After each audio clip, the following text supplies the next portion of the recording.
Hiya Janine, how are you? Oh, yeah, very hot, but I've been scrubbing the floor. You've been scrubbing the floor, have you? Yeah, in the kitchen. Yeah, Oh, there, no. yeah. I tell you, see, you've done all your work already, Janine. And there's us only starting.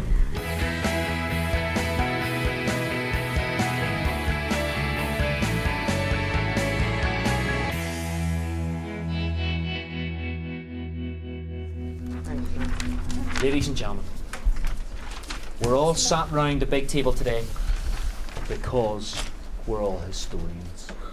Okay? That's right. We'll have to do. Everybody has to do it. Because historians think all the time. Okay, that's dead on. So that's us warmed up on our thinking. Now, I know that all of us have written different things about why did William win. Who's ready to go with an evidence sandwich? Tell us yours. William started preparing from June.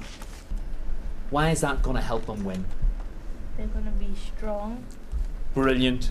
Brilliant job. That's great. So we've said William started preparing from June of that year. Specific piece of evidence. This means they're going to be strong. That's brilliant. Our key question is why did William win the Battle of Hastings? That is an opening up style question. The issue of progression is going to be much more explicit in a question of why did William win rather than in to understand more about the Battle of Hastings. Mike Riley's coming in, he's brilliant at getting across this idea of kind of a really good inquiry question that is both fun, motivating, but also rigorous. Nice to meet you. Yeah, and finally. Thanks very much for coming. Just going to head over to Esther's room, and I thought maybe if you could help us sort of plan the sort of medium term sort of for the year 7, just sort of looking at the big inquiry question. Sure. And we're going to be focused specifically on where they're continuing after this work on William. That's it. Focusing on medieval village. And That's it. That's good. So if we've determined the content, the particular focus, well, what's the big EP, the end product that pupils are going to produce at the end of this sequence of lessons? One would be a medieval court case where the pupils are given sort of certain people to be, and then they act out 3 particular court cases which would have been there at the time. Okay, well, where's the starting point? The starting point is the big question. The key question that we'll have at the minute is why is it difficult to find out what life was like in a medieval village? Trying to firm that up to make it more of an inquiry thing rather than what was life like in medieval village. Yeah, because that's too kind of wild and woolly. Yeah. That what was life like just lacks But isn't rigor. there I mean, for me, isn't this whole thing of saying why is it difficult to find out? We know it's difficult because for a student, doesn't it maybe make them feel a bit insecure? You're saying, is it pupil friendly? And the answer is no, really, isn't it? Partly because it's got 17 words and it's hugely long. So I think we can get our heads around a more pupil friendly wording of the question. How can we make a realistic role play? That kind of question. A realistic medieval role play. It's just because I think they would. I would just worry that, or not worry, but they would see it maybe as like the question I had, like what makes good group work? You know what I mean? What makes a good role play? Lots of action, lots of this. It's rooting in the period, doesn't it? I mean, that could be a realistic role play about medieval peasants. I don't know, I always get stuck on words, but what's to say something is realistic or not, and for them, so could you just take it really back down to basics and say what makes a good role play, medieval role play? Yeah. I think that's a winner, really. Okay, well, needs to be then some kind of initial stimulus to get pupils interested in the big question. So thinking about the big hook to learning. A real hook, if you can give them a sense of ownership over the past. You say, right, you are now going to be pastor or whoever, and this is what we know about him so far. You have to build up a picture about him. I would like them to base more of their character, if you like, on inquiry based, more of them growing the knowledge rather than us having to provide the knowledge, really. It seems to me that you've already built that in, because your pupils are going to be people. And I'm wondering about the possibility of putting them in role at the beginning. That gives the whole inquiry a really clear focus then that what they've got to do, they've got the kind of skeleton of this person, they know some information. Now what they've got to do is to reconstruct their lives and their way of thinking and their relationships in the village. That would be, I think that would be a brilliant hook. And then the final thing is kind of joining all this up. And so therefore, what's the sequence of learning activities? We say that. The thing is, you have all these wonderful plans and then they're ruined by kind of 30 children. Hopefully not. Another busy day, but really, really interesting. I was chatting to Esther there. What she was saying is just the simple thing like that diagram that he did is just fantastic for us, you know what I mean? And just, for any sort of planning to just look at these are the particular issues. This is kind of the hook, this is the end product, and then this is how we're going to plot it. But of course the kind of hard bit now is making an India series of about 6 lessons it's going to be.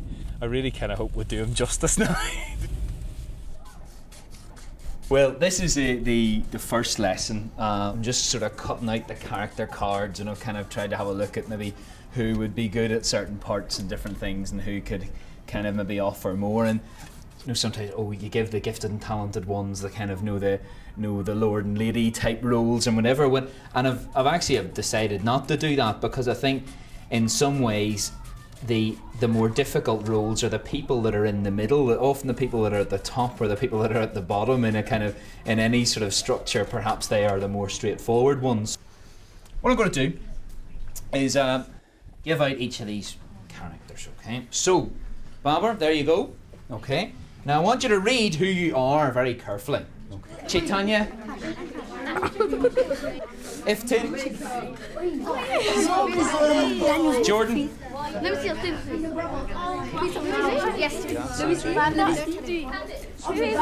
Now. He's Reeve.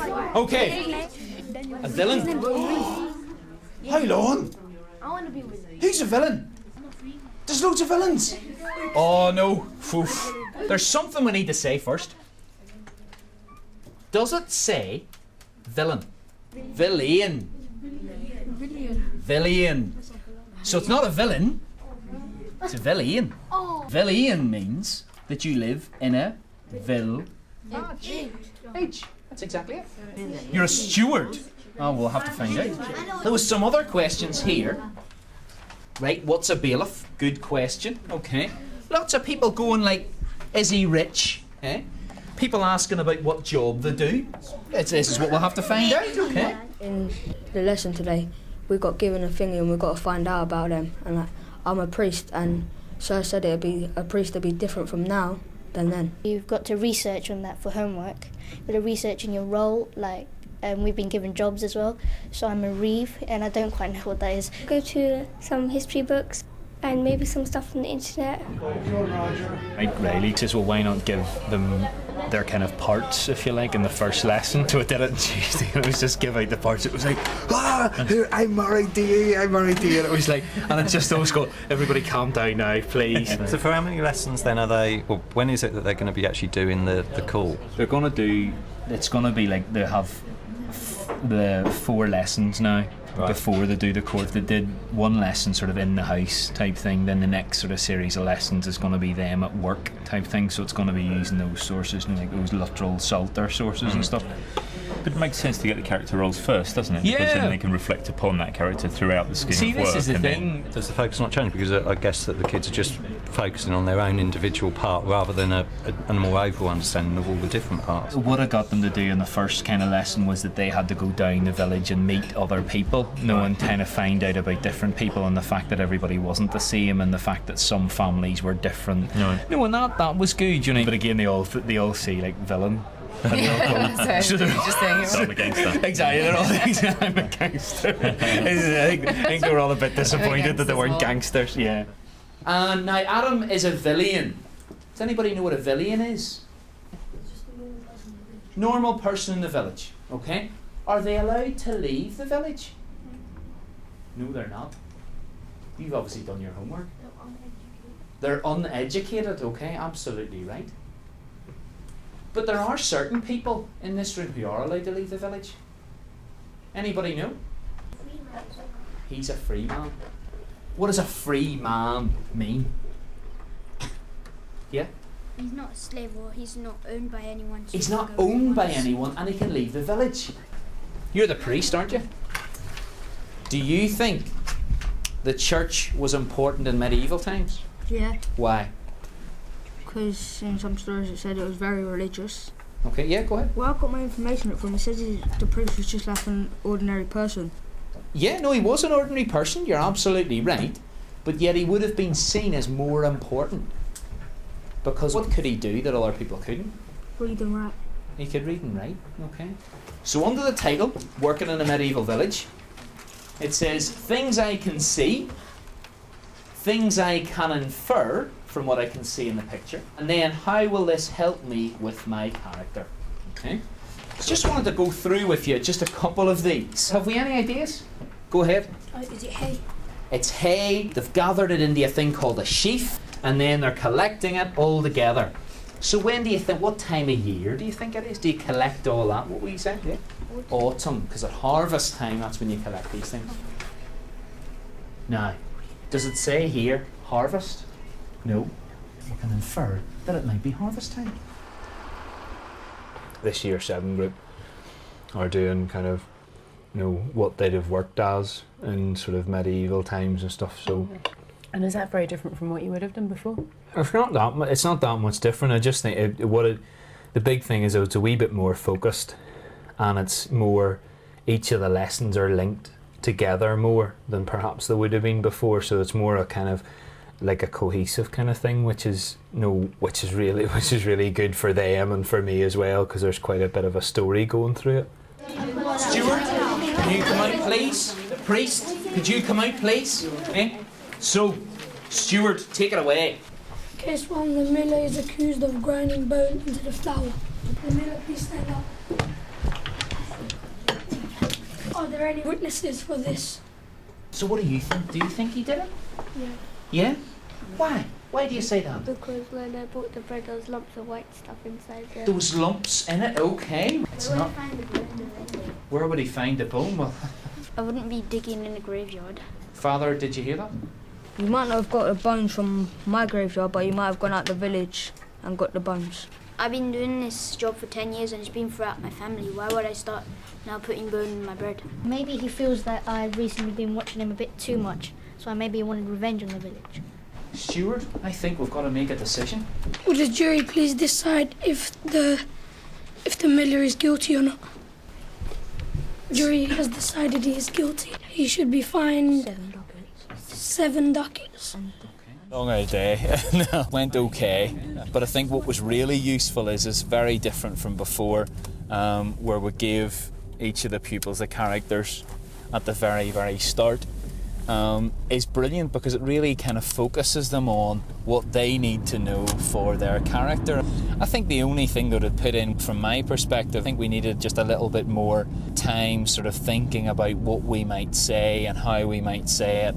So I think that for next time it would be putting in an extra preparation lesson rather than just the one that we had. Over to you. What's your first shot, please? Okay, we want Harold's army looking tired from the long walk. What I really want for the highest level is for them to write a really good piece of historical fiction. You'd need to provide him, I think, with a good example that maybe he could then deconstruct. So do you think is that a long-term effect? Yeah.